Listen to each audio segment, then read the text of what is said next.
Halo guys, kembali lagi dengan saya Alvesting dari Akademi Kripto. Jadi kita sudah masuk modul ke-10 dari KPK atau Kamus Pattern Kripto. Jadi kali ini kita akan membahas mengenai Rectangle Channels, oke? Jadi Rectangle Channels itu apa sih ya? Rectangle Channels itu adalah pola continuation yang cenderung continuation ya, yang terkenal ya, dan pertama kali di discover itu dalam chart dari Mini Future ya. Jadi dalam kasus ini ya, kita menemukan ini pertama kali di chart ya, di pasar saham ya, untuk chart 30 menit. Jadi rectangle channel ini adalah chart yang berbentuk ya seperti susunan persegi. Jadi kayak mungkin rak ya, seperti rak yang ada di dalam almari gitu ya. Ada susunannya, ada kotak-kotaknya. Ini mirip ya dengan rectangle channel ini. Jadi rectangle channel ya, ini bentuknya seperti apa ya? Bentuknya seperti ini teman-teman. Ini adalah bullish rectangle pattern ya. Jadi di sini harga naik, kemudian harga berkonsolidasi di dalam rectangle pertama. Kemudian dia naik, oke?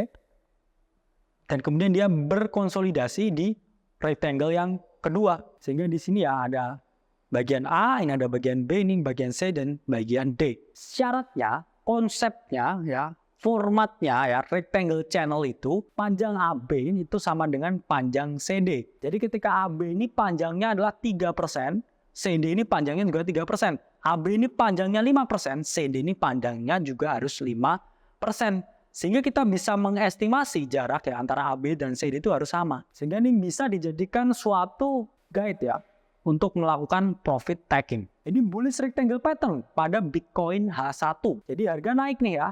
Terus kemudian berkonsolidasi di sini. Kita hitung ya, panjangnya ini adalah 2,7% ya. Rectangle AB ya, ini adalah panjangnya 2,7%. Kemudian dia naik nih ya. Kemudian di sini dia melakukan konsolidasi lagi ya di dalam rectangle kedua atau CD. Yang mana ketika teman-teman hitung ya di sini jaraknya ini harus sama ya, teman-teman. Yaitu sekitar 2,7 sampai 2,6%. Nah, kemudian kita membahas mengenai bearish rectangle pattern.